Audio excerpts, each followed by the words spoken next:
Bonjour, bienvenue. Aujourd'hui, c'est le vendredi 19 mars. Joyeux vendredi. Enfin. OK, les objectifs pour aujourd'hui. Hein?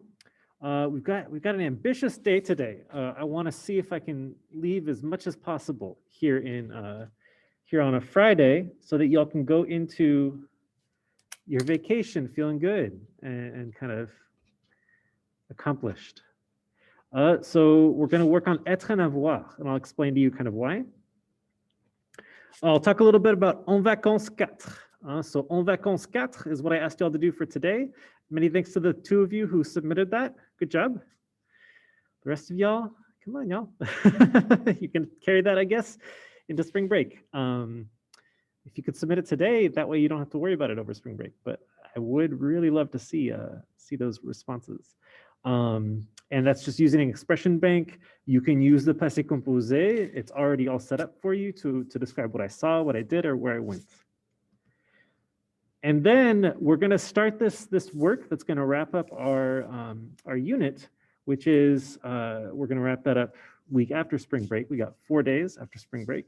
I can respond to a series of text messages from a friend with an opinion of an event that we attended, right? So you're imagining you attended an event with a friend and make plans for future events. So I'll talk about that more at the end of class. OK, donc un échauffement en vacances 4. Être et avoir. On va faire un jeu Gimket pour être et avoir. Et puis pour les vacances, sortir avec une copine. OK, donc pour l'échauffement, tu fais quoi? Tu fais quoi pour les vacances de printemps? Tu fais quoi pour les vacances de printemps? Moi, je me repose. Je dors. Je joue aux jeux vidéo et je travaille aussi. Je travaille pour vous, pour les cours. Et toi, tu fais quoi pour les vacances de printemps? Super. OK, donc en vacances 4.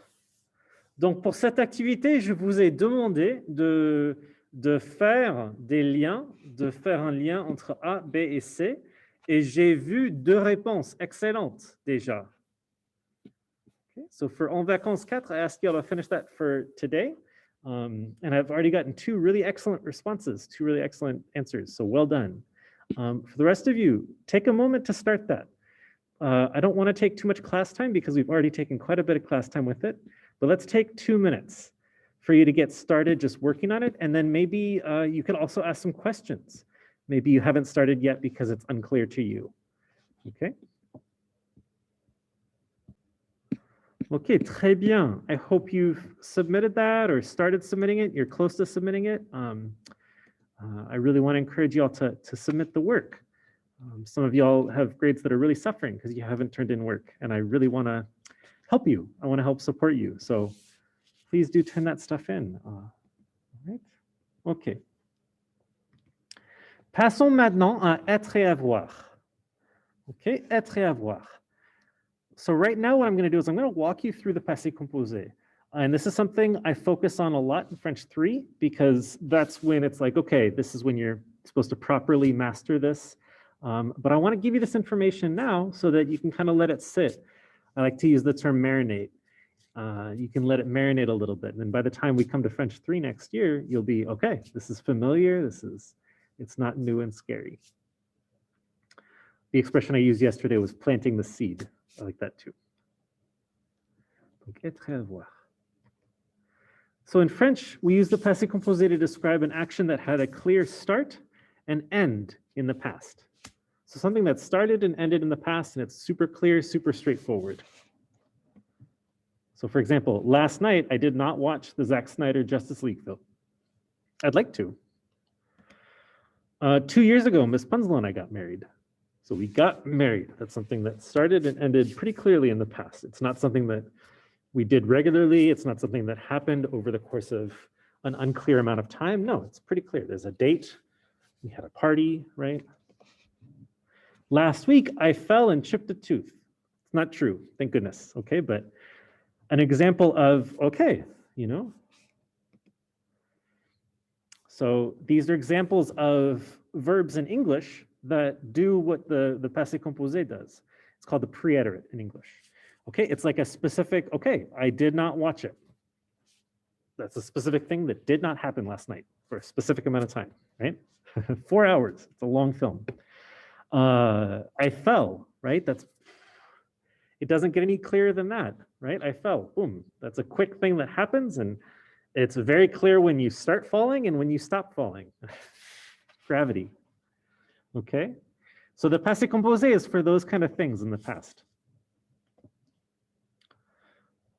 And you'll notice these words, I've kind of tried to draw your attention to these words, right? Even before this assignment, En Vacances 4, even before that, I was trying to help you kind of recognize, okay, hier, yesterday, il y a un an, a year ago, et cetera, et cetera. I was trying to help you see that pattern of those expressions because those are kind of flags that tell you, oh, this sounds like a passé composé situation. So last night, pretty specific. 2 years ago, that's generally pretty specific. That's a specific amount of time, right? Maybe it's 2 years and a day, maybe it's 2 years and 2 months, but roughly 2 years ago, right? Still pretty clear. Last week, was it Monday or was it Thursday when that happened? It was last week, so it doesn't matter, right? But it's still pretty clearly, okay, it started and ended in the past. Donc, hier soir, je n'ai pas regardé la version Jack Snyder de Justice League. Il y a 2 ans, Mademoiselle Punzel et moi, nous nous sommes mariés. La semaine dernière, je suis tombé et je me suis fait la dent. Aïe. Okay. So to explain this to you, I want to just set the groundwork for kind of basic structure. We call this syntax in a language. Syntax is the order of words in a language. And syntax changes from language to language. In French, like in English, most sentences are subject, verb, object. Okay? Subject, verb, object. So here there's a subject, verb. I meant to delete the object part. Oh well. Subject, verb. Je vois. Does anybody know what that means? Je vois. Ah, je vois.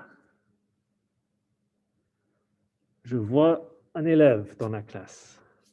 Je vois. I see. I see. It can mean I understand, or it means literally I see. Je vois. Okay, so that's just subject verb.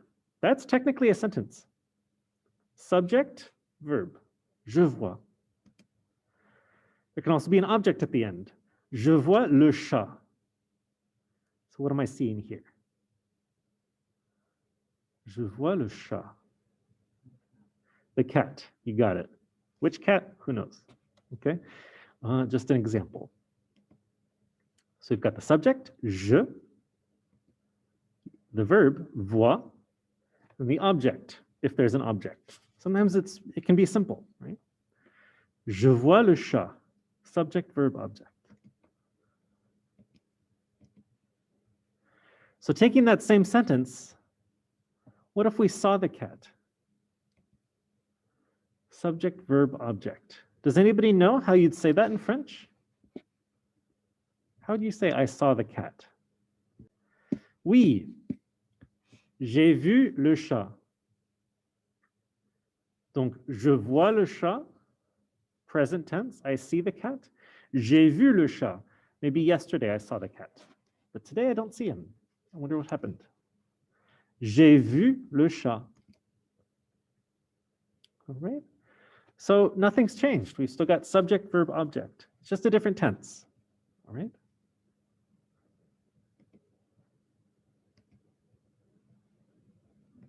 And this, ça c'est un verbe auxiliaire. Ça c'est un verbe auxiliaire. Okay. Okay. So we've got le verbe auxiliaire in French. Huh? So the passé composé is called the passé composé because it is composed. It is composed of un verbe auxiliaire est le participe passé d'un verbe. Verbe auxiliaire, participe passé. So within the verb, there is the auxiliary verb and the past participle. It's a composed tense. This might sound a little confusing to y'all, but we're going to break it down and practice a little bit. All right. OK, donc maintenant, entourer le verbe auxiliaire dans ces phrases. OK, donc les verbes auxiliaires, I'm going to try to get a good cursor.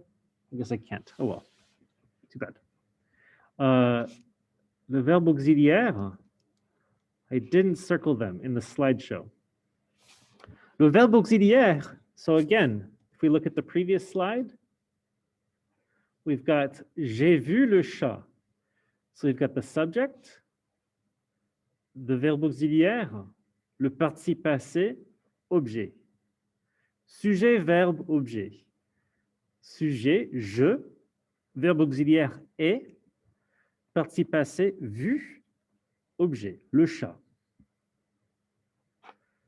Donc ici, si on entoure le verbe auxiliaire, ça va être je n'ai pas regardé. This is the subject and verb. Je n'ai pas regardé. Je n'ai pas regardé. Regarder is the participe passé. The verb auxiliaire is right here. J'ai or je n'ai pas. J'ai or je n'ai pas. So the the AI, that's the auxiliary verb. For this one, il y a 2 ans, nous avons voyagé en France. So we've got nous avons voyagé.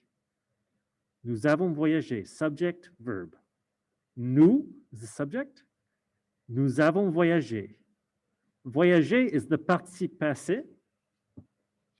So the auxiliary verb, le verbe auxiliaire, is going to be avons. Nous avons. Tu as vu. Tu as vu.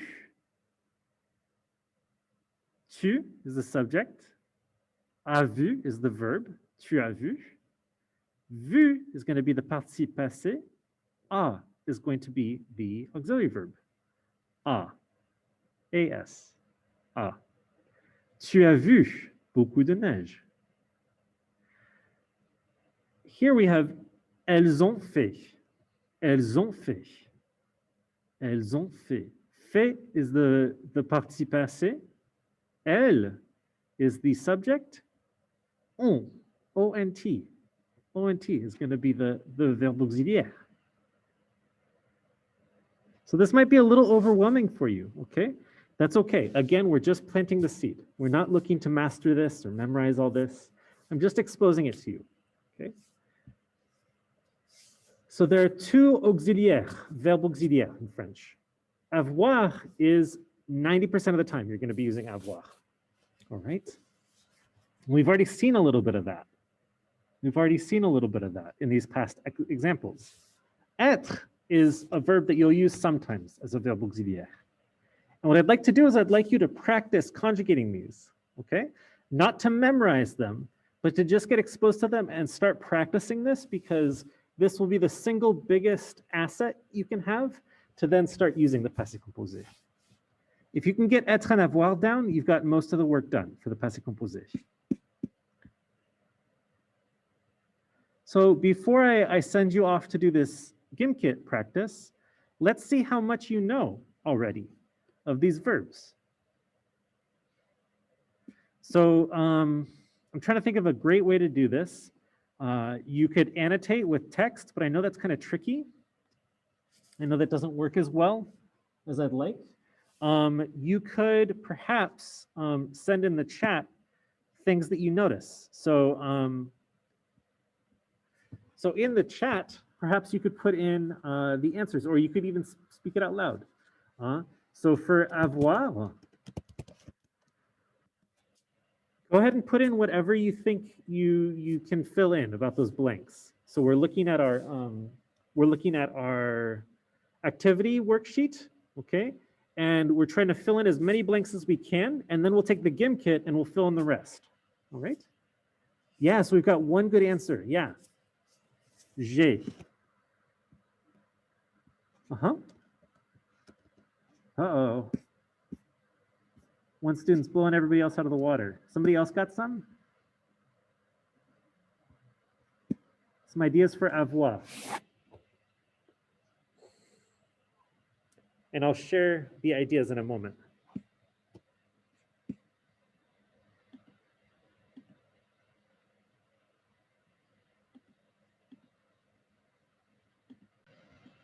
Okay. Wow, we really struggled to fill out être. I hope you haven't forgotten too much from Unit 1 when we talked about describing people. Cool. I'm glad we're doing this. I guess we need the work. Let's go ahead and what I'd like you to do over break. This is due today. It's a Gimkit, and so a Gimkit is like a quiz, sort of, but it's very, very simple, where there's a sentence and you just have to finish the sentence with the right choice. There are 4 choices. And with Gimkit, you earn a certain amount of money, imaginary money, for each correct answer, and then you can leverage it and buy power-ups and stuff like that. You may be familiar with Gimkit. So there's a link to that Gimkit. If you click on that image in your packet, your activity packet, you can do the Gimkit. And once you hit a certain monetary goal, you're done. You've completed it, okay? And the goal for this Gimkit for me is to get you practicing être et avoir without just writing it out over and over again, because that can get really tedious. That's the way I learned, like when I was learning Chinese characters, for example, like that was the best way to do it. You just write it over and over and over again. I liked doing that, but it is kind of tedious, and I want to give y'all another chance to practice this stuff. So I made this Gimkit for y'all to practice it. So so En Vacances 4 was your homework for last night. If you didn't finish it, I guess it's tonight too. And then être et avoir, that Gimkit will be your homework for tonight. So you can go off into spring break without having to carry that into spring break. Okay, so for tonight, I want you to definitely complete that Gimkit. And when you complete it, you'll kind of pick up on, oh, this is the right answer for this one. When you make those connections, write in the correct conjugation of avoir and the correct conjugation of être here for the points, because you'll be turning it in for sure, but also so that you have that as notes, right?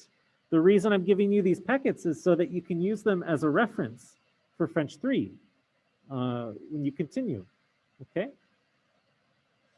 So definitely fill that out. And hopefully you do it tonight so you don't have to take it with you into spring break. When we get back from spring break, we'll talk about this, sortir avec une copine. So this is a screen cap from your packet. Well, I don't know what slide it is, but the Gimkit is on the être et avoir slide. I don't know what number slide. But if you look in your packet, there are maybe 20 slides. So it's one of those 20. You can find it. I believe in you.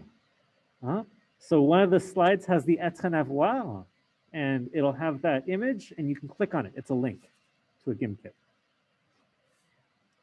Oh.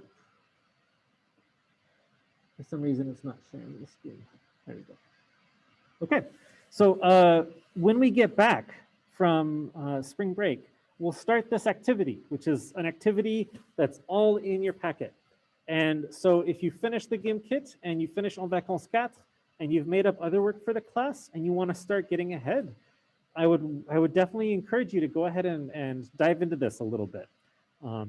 Definitely don't like complete it or anything, but I would really recommend taking a look at it just to kind of get started.